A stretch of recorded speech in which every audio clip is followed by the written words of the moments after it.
Hi friends, welcome back to my YouTube channel zero to hero vlogs.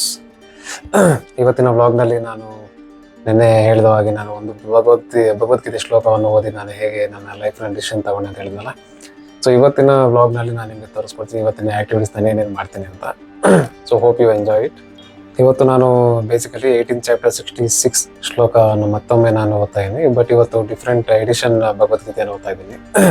ಸಾಧಕ ಸಂಜೀವನಿ ಅಂತ ಭಗವದ್ಗೀತೆ ಸಾಧಕ ಸಂಜೀವನಿ ಎಂಬ ಋಷಿಮುನಿಗಳು ಬರೆದಿರೋಂಥದ್ದು. ಸೊ ಅದನ್ನು ಓದ್ತೀನಿ. ನಂತರ ಇವತ್ತು ಇನ್ನೊಂದು ಇಂಪಾರ್ಟೆಂಟ್ ಕೆಲಸ ಏನಂದರೆ ಪ್ರೈಸ್ ಆ್ಯಕ್ಷನ್ ಟ್ರೇಡಿಂಗ್ನ ನಾನು ತುಂಬ ಕಲಿಯೋಕ್ಕೆ ಬ್ಯಾಕ್ ಟೆಸ್ಟಿಂಗ್ ಅಂತ ಮಾಡಬೇಕಂತ ಹೋಗ್ತಾ ಇದ್ದೀನಿ. ಸೊ ಇದುವರೆಗೆ ಏನೇನು ಓದಿದೆ ಅದನ್ನು ಮತ್ತೆ ಒಮ್ಮೆ ರಿವೈಸ್ ಮಾಡಿಕೊಂಡು ನಂತರ ನಾನು ಬ್ಯಾಕ್ ಟೆಸ್ಟಿಂಗ್ ಅಂತ ಮಾಡ್ತಾ ಇದ್ದೀನಿ. ಸೊ ಒಂದು ಬ್ಯೂಟಿಫುಲ್ ಟ್ರೇಡ್ ಕೂಡ ನಾನು ಕಂಪ್ಲೀಟ್ ಮಾಡಿದ್ದೀನಿ. ನೋಡೋಣ ಬನ್ನಿ ಅದು ಏನು ಪ್ರಾಫಿಟ್ ಆಗಿದೆಯಾ, ಲಾಸ್ ಆಗಿದೆಯಾ, ಅದೇನಿದೆ ಅನ್ನೋ ಜೆನ್ಯೂನ್ ಆಗಿ ನಾನು ತೋರಿಸ್ಕೊಡ್ತೀನಿ ನಿಮಗೆ. ನೋಡಿ ಫ್ರೆಂಡ್ಸ್, ಇದೇ ಆ ಪುಸ್ತಕ, ಅದು ಸಾಧಕ ಸಂಜೀವನಿ ಅಂತ, ಶ್ರೀಮದ್ ಭಗವದ್ಗೀತೆನೇ ಇದು.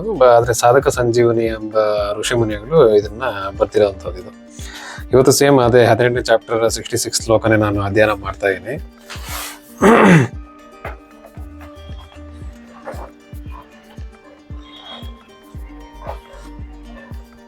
ಸೊ ಇವತ್ತು ನಾನು ಸರ್ವಧರ್ಮಾನ್ ಪರಿತ್ಯಜ್ಯ ಮಾಂ ಏಕಂ ಶರಣಂ ವ್ರಜ ಅಹಂ ತ್ವಂ ಸರ್ವ ಪಾಪೇಭ್ಯೋ ಮೋಕ್ಷಯಿಷ್ಯಾಮಿ ಮಾ ಶುಚಃ. ಎಲ್ಲ ಧರ್ಮಗಳ ಆಶ್ರಯವನ್ನು ಬಿಟ್ಟು ನೀನು ಕೇವಲ ನನಗೆ ಶರಣಾಗು. ನಾನು ನಿನ್ನನ್ನು ಎಲ್ಲ ಪಾಪಗಳಿಂದ ಮುಕ್ತನಾಗಿಸುವೆ, ನೀನು ಚಿಂತಿಸಬೇಡ. ಸೊ ಇದನ್ನು ಓದ್ತಾ ಸೊ ನೋಡಿ, ನಾನು ಇದನ್ನ ಟಿಕ್ ಮಾರ್ಕ್ ಅಂತ ಹಾಕೊಂಡಿದ್ದೀನಿ. ಸೊ ಇದನ್ನ ನಾನು ಏನು ಕಲಿತೆ ಅಂತ ನಾನು ತೋರಿಸ್ತೀನಿ.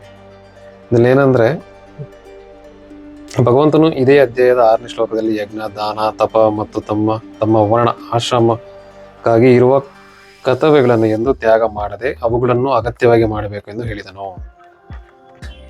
ಅಂದ್ರೆ ಇಲ್ಲಿ ನಮ್ಗೆ ಕೆಲವರಿಗೆ ಕನ್ಫ್ಯೂಷನ್ಸ್ ಇರುತ್ತೆ ಅಲ್ವಾ, ನಾವು ಯಾವ ಧರ್ಮವನ್ನು ಮಾಡಬೇಕು, ಯಾವ ಧರ್ಮವನ್ನು ಮಾಡಬಾರ್ದು. ಅಂದ್ರೆ ಇಲ್ಲಿ ಎಲ್ಲರಿಗೂ ಕನ್ಫ್ಯೂಷನ್ಸ್ ತುಂಬಾ ಇದೆ. ಬಟ್ ಧರ್ಮ ಅಂದ್ರೆ ಯಾವ್ದು, ಅಧರ್ಮ ಯಾವ್ದು ಯಾರಿಗೂ ಕರೆಕ್ಟಾಗಿ ಯಾರಿಗೂ ಗೊತ್ತಿಲ್ಲ. ಆದ ಕಾರಣಕ್ಕೆ ನಾವು ಕೃಷ್ಣ ಮೇಲೆ ಡಿಪೆಂಡ್ ಆಗಿಬಿಟ್ರೆ ನಾವು ಮಾಡೋಂಥ ಕಾರ್ಯವನ್ನು ರಾಧೆ ಕೃಷ್ಣನೇ ನಮಗೆ ಇದನ್ನ ಜವಾಬ್ದಾರಿ ಕೊಟ್ಟಿದ್ದಾನೆ ಅಂತ ತಿಳಿದುಕೊಂಡು ನಾವು ಅದನ್ನ ಕಂಪ್ಲೀಟ್ ಮಾಡಿದಾಗ ಅದನ್ನ ಭಗವಂತನಿಗೆ ಅರ್ಪಿಸ್ಬೇಕು. ಇದೇ ಶ್ಲೋಕದಲ್ಲಿ ಹೇಳ್ತಾ ಇರೋದು. ಸೊ ಅವಾಗ ಏನಾಗುತ್ತೆ, ನಮಗೆ ನಮ್ಮ ರಾಧೆ ಕೃಷ್ಣನೇ ನಮಗೆ ಜವಾಬ್ದಾರಿ ಕೊಟ್ಟಿದ್ದಾನಲ್ವ. ಸೊ ಹಾಗಾಗಿ ಅದು ಕರೆಕ್ಟಾಗಿ ಧರ್ಮವಾಗಿ ಇರುತ್ತೆ ಅದು ಅಂತ ನಾವು ಕನ್ಫರ್ಮ್ ಆಗಿಬಿಡುತ್ತೆ ನಮಗೆ. ಸೊ ಅವಾಗ ನಮ್ಮ ಚಿಂತೆ ಇಲ್ದಿರಂಗೆ ಜೀವನ ಮಾಡೋಕೆ ಅವಾಗ ಸ್ಟಾರ್ಟ್ ಆಗ್ತಾ ಇರುತ್ತೆ. ಸೊ ಅದರಿಂದನೇ ನಾವು ನೆಮ್ಮದಿಯನ್ನು ಪಡ್ಕೊಳ್ಳೋಕೆ ಸಾಧ್ಯ. ಅದರಿಂದ ಅದಕ್ಕೋಸ್ಕರ ಇವತ್ತು ನನಗೆ ಭಗವದ್ಗೀತೆ 18ನೇ ಚಾಪ್ಟರ್ 66 ಶ್ಲೋಕದಲ್ಲಿ ಇವತ್ತು ಇದನ್ನು ಕಲಿತೆ.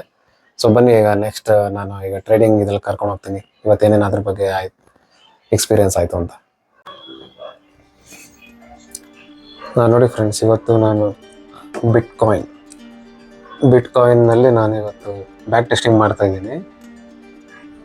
ಆ್ಯಕ್ಚುಲಿ ಇದು ಬ್ಯಾಕ್ ಟೆಸ್ಟಿಂಗ್ ಮಾಡಬೇಕಾದ್ರೆ ಪೇಪರ್ ಟ್ರೇಡಿಂಗ್ ಅಂತ ಒಂದು ಕಾನ್ಸೆಪ್ಟ್ ಇರುತ್ತೆ. ಸೊ ಯಾವತ್ತೇ ಆಗಲಿ ನೀವು ಒಂದು ಸ್ಟ್ರಾಟಜಿನ ಕಲಿತಿದ್ದೀರಾ ಅಂತಂದರೆ ಫಸ್ಟ್ ನೀವು ಬ್ಯಾಕ್ ಟೆಸ್ಟ್ ಮಾಡಬೇಕಾಗುತ್ತೆ ಪೇಪರ್ ಟ್ರೇಡಿಂಗ್ ಮುಖಾಂತರ. ನಂತರ ಅದರಲ್ಲಿ ಪ್ರಾಫಿಟಬಲ್ ಒಂದು 10 ಟ್ರೇಡ್ಸ್ ನೀವು ತಗೊಂಡ ನಂತರ ನೀವು ಅದರಲ್ಲಿ ಔಟ್ ಆಫ್ 10 ಟ್ರೇಡ್ಸ್ ನೀವು 6 or 7 ಟ್ರೇಡ್ಸ್ ಪ್ರಾಫಿಟಬಲ್ ಆಯಿತು ಅಂದರೆ ಅವಾಗ ನೀವು ರಿಯಲ್ ಕ್ಯಾಶ್ ಹಾಕೊಂಡು ಟ್ರೇಡ್ ಮಾಡಬೇಕಾಗತ್ತೆ.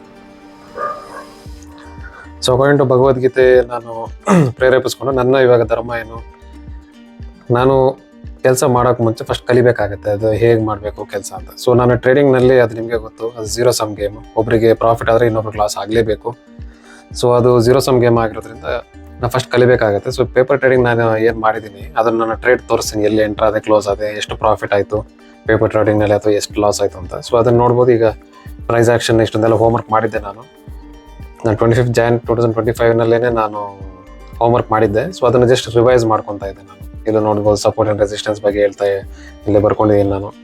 ಪ್ರೈಸ್ ಆ್ಯಕ್ಷನ್ ಟ್ರೆಂಡ್ ಲೈನ್ಸ್ ಬಗ್ಗೆ ಬರ್ಕೊಂಡಿದ್ದೀನಿ ಮತ್ತು ಇಂಪಾರ್ಟೆಂಟ್ ಕ್ಯಾಂಡಲ್ ಸ್ಟಿಕ್ ಪ್ಯಾಟರ್ನ್ಸ್ ಅಂತ ಬರ್ಕೊಂಡಿದ್ದೀನಿ. ಇದು ಹ್ಯಾಂಡ್ ರೈಟಿಂಗ್ ಸ್ವಲ್ಪ ಇಗ್ನೋರ್ ಮಾಡಿ, ತುಂಬ ಚೆನ್ನಾಗಿದೆ ಹ್ಯಾಂಡ್ ರೈಟಿಂಗ್ ನಂದು, ಸ್ವಲ್ಪ ಇಗ್ನೋರ್ ಮಾಡ್ಬೋದು. ಸೊ ಇದು ನೋಡ್ಬೋದು, ನಾವು ಅಪ್ ಟ್ರೆಂಡಲ್ಲಿ ಇದ್ದಾಗ ಏನಾದರೂ ಶೂಟಿಂಗ್ ಸ್ಟಾರ್ಸ್ನ ಹುಡುಕ್ಬೇಕಾಗುತ್ತೆ ಅಥವಾ ಕ್ಯಾಂಡಲ್ ಫಾರ್ಮೇಷನ್ ಆದರೆ ಅವಾಗ ನಮಗೆ ರಿವರ್ಸಲ್ ಟ್ರೇಡ್ ತಗೊಳಕ್ಕೆ ನಮಗೆ ತುಂಬ ಅನುಕೂಲವಾಗುತ್ತೆ.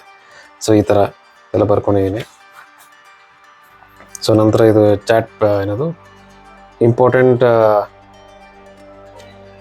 ಇದು ಪ್ಯಾಟರ್ನ್ಸ್ ಅಂತ ಹೇಳ್ತಾರೆ. ಈ ಥರ symmetrical triangles, ascending triangle, descending triangles ಅಂತ ಬರುತ್ತೆ.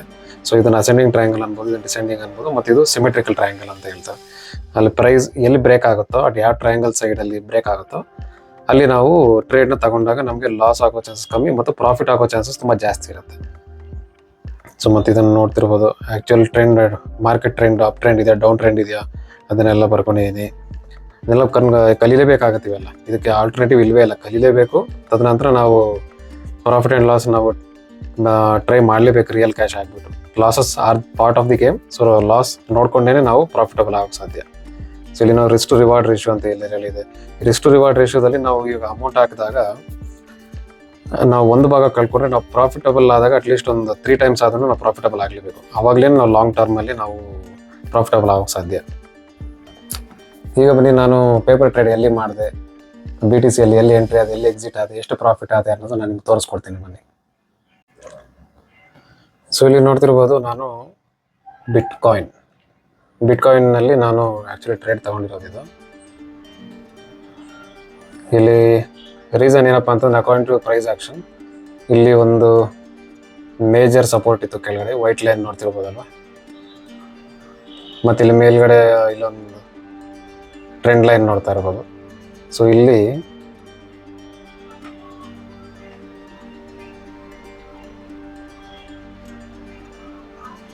ನೋಡ್ತಿರ್ಬೋದು ಟ್ರೆಂಡ್ ಲೈನ್ ಬ್ರೇಕ್ ಆಗಿದೆ ಇಲ್ಲಿ. ಸೊ ನಾನು ಇಲ್ಲೇ ಆ್ಯಕ್ಚುಲಿ ಟ್ರೇಡ್ ತೊಗೊಂಡಿದ್ದೆ. ತದನಂತರ ಸ್ವಲ್ಪ ಲಾಸಲ್ಲಿ ಬಂದೆ.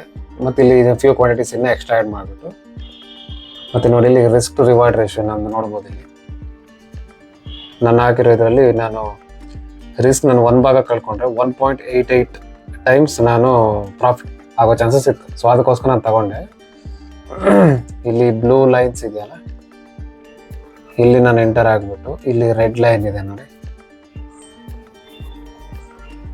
ಇಲ್ಲಿ ನಾನು ಎಕ್ಸಿಟ್ ಆಗಿದೆ. ಸೊ ಇದಾದ್ಮೇಲೂ ಇನ್ನೂ ಒಳ್ಳೆ ಮೂವ್ಮೆಂಟ್ ಆಗಿದೆ. ಬಟ್ ನನಗೆ ಅಷ್ಟೊಂದು ಆಸೆ ನನಗಿಲ್ಲ. ಸಾಕು, ನನಗೆ 1.88% ನನಗೇನು ಪ್ರಾಫಿಟಬಲ್ ಆಗಿದೆ, ನಾನು ತಗೊಂಡು ಎಕ್ಸಿಟ್ ಆಗಿಬಿಟ್ಟಿದ್ದೀನಿ. ಸೊ ಪೇಪರ್ ಟ್ರೇಡಿಂಗ್ ಮುಖಾಂತರ ಇಲ್ಲಿ ನೋಡ್ಬೋದು ನೀವು. ಪೇಪರ್ ಟ್ರೇಡಿಂಗಲ್ಲಿ ಬಂದರೆ ಅಕೌಂಟ್ ಹಿಸ್ಟ್ರಿ ಅಂತ ಹೋದರೆ, ಸೊ ಈ ಪರ್ಟಿಕ್ಯುಲರ್ ಟ್ರೇಡ್ನಲ್ಲಿ ನನಗೆ ನೋಡಿ US ಇವತ್ತಿನ ತಾರೀಕಿದು ಫೆಬ್ರವರಿ 17, 2025 ಸುಮಾರು ಸಂಜೆ 7:37 ನಾನು ಟ್ರೇಡ್ ಎಕ್ಸಿಕ್ಯೂಟ್ ಮಾಡಿದ್ದೆ BTC. ಸೊ ಇದರಲ್ಲಿ $2,543 ನಾನು ಪ್ರಾಫಿಟ್ ಬುಕ್ ಮಾಡಿದ್ದೀನಿ. ಸೊ ಇದು ಇಂಡಿಯನ್ ಕರೆನ್ಸಿ ಕನ್ವರ್ಟ್ ಮಾಡಿದಾಗ ಅಪ್ರಾಕ್ಸ್ ಒಂದು 2,10,000 ± 5,000 ಬರುತ್ತೆ. ಅಪ್ರಾಕ್ಸ್ 2.1 lakhs ನಾನು ಪ್ರಾಫಿಟ್ ಬುಕ್ ಮಾಡಿದ್ದೀನಿ. ಸೊ ಈಗ ನಾನು ಅನ್ಕೊಂತಿರೋದು ಇಷ್ಟೇ. ಸೊ ಇನ್ನೂ ಈ ಸ್ಟ್ರಾಟಜಿಯನ್ನು ನಾನು ಇನ್ನೂ ಸುಮಾರು ಕಡೆ ಬ್ಯಾಕ್ ಟೆಸ್ಟ್ ಮಾಡಿಬಿಟ್ಟು ಪೇಪರ್ ಟ್ರೇಡಿಂಗಲ್ಲಿ ಮಾಡಿಬಿಟ್ಟು ನನ್ನ ವಿನ್ ರೇಟ್ ಇನ್ನೇನಾದ್ರು ಮೋರ್ ದೆನ್ 60% ಇದ್ದರೆ, ಸೊ ಅವಾಗ ನಾನು ರಿಯಲ್ ಕ್ಯಾಶ್ ಹಾಕೋಕ್ಕೆ ಶುರು ಮಾಡಿಬಿಡ್ತೀನಿ. ಸೊ ಅಷ್ಟೇ ಬೇಸಿಕಲಿ ನಿಮಗೆ ನಾನು ಏನು ಹೇಳ್ತೀನಿ ಅಂದರೆ, ಭಗವದ್ಗೀತೆಯನ್ನು ನಂಬ್ಕೊಂಡು ಶ್ರೀಕೃಷ್ಣ ಏನು ನಮಗೆ ಮಾರ್ಗದರ್ಶನ ಮಾಡೋಕ್ಕೆ ನಮಗೆ ಹೇಳ್ಕೊಡ್ತಾ ಇದ್ದಾನೆ, ಫಾರ್ಮುಲಾಸ್ ಎಲ್ಲ ಕೊಡ್ತಾನೆ. ಅದನ್ನು ಅಪ್ಲೈ ಮಾಡ್ಕೊಂಡ್ರೆ ನಮ್ಗೆ ಖಂಡಿತವಾಗ್ಲೂ ಯಶಸ್ವಿ ಆಗೇ ಆಗ್ತೀವಿ. ಸೊ ಆದ್ದರಿಂದ ನಾನು ಅದನ್ನು ನಂಬ್ಕೊಂಡು ಹೋಗ್ತಾ ಇದ್ದೀನಿ. ಇನ್ನು ಬರೋ ದಿನಗಳಲ್ಲಿ ನಾನು ಇನ್ನೂ ಏನೇನು ಸಾಧನೆ ಮಾಡ್ತೀನಿ, ಏನೇನು ಕಂಪ್ಲೀಟ್ ಮಾಡ್ತೀನಿ ಟಾಸ್ಕ್, ಅದನ್ನೆಲ್ಲವನ್ನು ನೋಡ್ತಾ ಇರ್ತೀನಿ. ಸೊ ನಿಮಗೆ ನಾನು ಕೇಳ್ಕೊಂಡ್ರೆ ಇಷ್ಟೇ. ಸೊ ಈ ವಿಡಿಯೋ ನಿಮ್ಗೆ ಇಷ್ಟ ಆಗಿದ್ದಲ್ಲಿ ನಮಗೆ ಕಾಮೆಂಟ್ ಮಾಡಿ, ಲೈಕ್ ಮಾಡಿ ಮತ್ತು ಸಬ್ಸ್ಕ್ರೈಬ್ ಮಾಡಿ. ಏನೇ ಡೌಟ್ಸ್ ಇದ್ದರೂ ನನ್ನ ಕಾಮೆಂಟ್ಸ್ ಮುಖಾಂತರ ತಿಳಿಸಿ, ನಾನು ನಿಮಗೆ ತಿಳಿಸ್ಕೊಡ್ತೇನೆ.